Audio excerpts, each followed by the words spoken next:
ബഹുമാനപ്പെട്ട ജഡ്ജസ്, ഇവിടെ ആഗ്രഹമാകുന്ന ഏവർക്കും വിജയമായ നമസ്കാരം. ഞാൻ ഇന്ന് പറയുമ്പോൾ വായന മരിക്കുക എന്ന വിഷയത്തെ പറ്റിയാണ്. അറിവിന്റെ നിധികളായ പുസ്തകം സംശയിക്കുന്ന ഗ്രന്ഥശാലയോട് പറഞ്ഞാൽ തീരാത്തയാണ്. കുഞ്ഞുണ്ണി മാഷിന്റെ ഭാഷയിൽ പറഞ്ഞാൽ വായിച്ചാലും വളരും, വായിച്ചില്ലെങ്കിലും വളരും. വായിച്ചു വളയുന്നവൻ വിളയും, വായിക്കാതെ വളയുന്നവൻ വളയും. വളരെ അർത്ഥത്തോടെ നീതി വാക്കണം. ഓരോ വ്യക്തി വളർന്ന് വളർന്ന് വിളയണോ വ്യക്തിത്വ ഭാഗമാക്കണോ വായിക്കണമെന്നാണ് കവി പറയുന്നത്. വായന മനസ്സിന്റെ ഭക്ഷണമാണ്. മനസ്സിന്റെ ഭാഷ നിലനിർത്തുന്നു.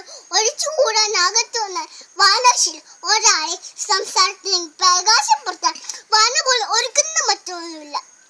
സദാ വെളിച്ചം അജ്ഞാത മതം ഉത്തമ ഗ്രന്ഥങ്ങള് വിജ്ഞാൻ കിടാവിക്രം മങ്കറുണ്ട്.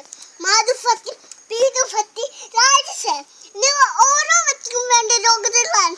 ഹിഷ്ടഭക്തി ഒരിഞ്ച് ഇത് മധുഫരമാകുന്നു. ഇതെല്ലാം ലഭിക്കുക നല്ല വായനയോട് മാത്രം. ഓരോ വ്യക്തിയും സ്വഭാവ രൂപം വിൽക്കുന്നത് ഏകസായിക്കുന്നത് ഉത്തമ ജീവിതം നക്കാൻ പ്രാപ്തനാകുന്നത് നല്ല വായന.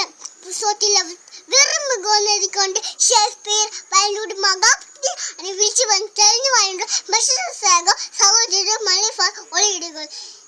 എൻ്റെ നന്ദി, നമസ്കാരം.